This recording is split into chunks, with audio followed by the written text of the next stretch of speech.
Well, that a bit of perspective on some of the economic happenings here on home ground. In the meantime, on a global scale, looking at a snapshot of Britain's services sector released today, it suggests that the economy is slowing down, though not enough to actually drive the economy into, or the country back into, a recession. Still, though, it does provide somewhat of a stark reminder that the UK recovery is still fragile and does face some headwind ahead. Let's unpack the situation as it's unfolding now, and for that I'm joined by Chris Hart, Chief Strategist at Investment Solutions. Thanks so much, Chris, for joining us this afternoon. No, thank you. Well, Chris, we've got major concerns out there around the possibility of a double-dip recession emerging. What's your view? Because many saying at this stage there's a distinction that needs to be made between a slowing down and a recession at a time when many people are not thinking very rationally, it seems. No, exactly. I think one needs to bear in mind that when you start the recovery, you get an acceleration,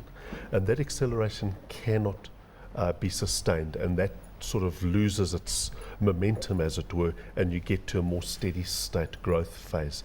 What we're looking at is more the fact, not the fact, the possibility that the actual economies just don't get the traction and actually sink back into recession. Now, some people say double dips are rare. Some, and in fact, once you do get a recovery, the various things line up and you start to, it gains more and more traction.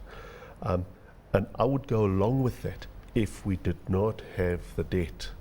And this is the debt, the sovereign solvency problems that we run into as we do the analysis, as that is not going away. And the problems that are created, or the level of debt and the level of deficits that are creating problems now, will not be better in 6 months' time or in a year's time. It's not as if that it's crested and is starting to, from horrible levels to start declining. It's actually got worse and is continuing to get worse. Now, the problem is that we go back, was the medicine administered for the problem correct in the first place? And the fact is the Europeans are being forced into austerity packages well before that you could say the recovery is in a sustainable path.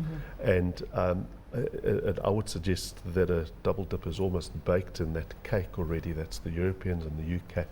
What worries me in the US is that there's such strong signs not of the acceleration slowing and getting back into a steady state. It just seems to be fizzling out, and it's led by your property market and various other parts where they had the artificial support. And showing no signs of that actually being reined in just yet. Now, when you look at other things like money supply aggregates, for instance, both at the broader based and the narrow based, you're starting to see that stall. Okay, that is a concern. Remember, they don't have any further ammunition as far as interest rates are concerned, so they have to start resorting to things like quantitative easing. It's in other words further currency debasement, and the problem is they've gone down a path that makes it very difficult to make a U-turn and say, okay, let's try another set of policy responses. So effectively, government is getting bigger. The weight of government on the actual wealth producing side of the economy has got bigger, and the wealth producing side of the economy is not particularly strong at the moment.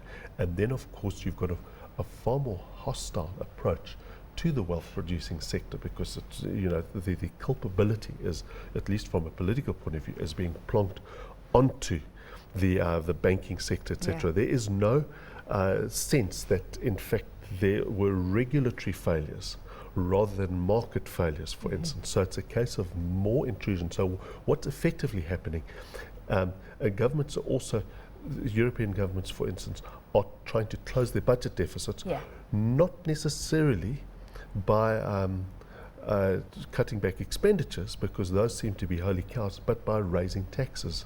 And again, we're going to tax and regulate our way to prosperity. We've got to be kidding. And I think basically the more debt, more regulation of a particularly onerous sort of strangle the economy type is not going to get us into a strong recovery. Well, what is the solution moving forward? I mean, if we look at the Eurozone in particular, the UK, I mean, this week the focus is squarely going to be on how central banks are going to be addressing signs of this coming global slowdown. We've got the ECB and BOE are both holding policy meetings. What are your expectations out of those? Well, I think they're going to look, for the stimulus measures to try and see if one can compensate for the austerity measures, that kind of thing.